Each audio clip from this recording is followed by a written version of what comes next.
Özgecan bebeğe sahip çıkalım arkadaşlar. 5 lira, 10 lira, 20 lira demeden SMA tip 1 hastası bebeğimize sahip çıkalım. Özgecan bebeğe sahip çıkabilirsiniz. 5 lira, 10 lira, 20 lira, 100 lira. Yapacağınız her Özgecan bebek için buradayız. Özgecan bebek için mücadele ediyoruz. Siz de bu mücadelemize ulaşırız. Geçmeyelim arkadaşlar. 5 aylık SMA hastası bebeğimize destek verelim. Kurtulması mümkün.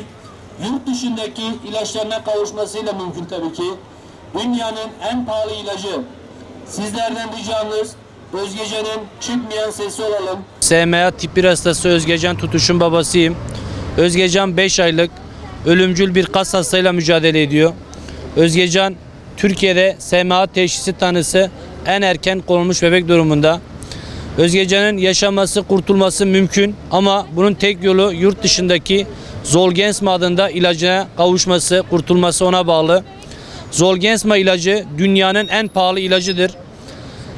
İnsanlardan bu konuda destek bekliyoruz, yardımlarını talep ediyoruz. Bugün Adıyaman merkezde kermes düzenliyoruz. Özgecan bebeğe hayat olmak için, onu kurtarmak için var gücümüzle çalışıyoruz.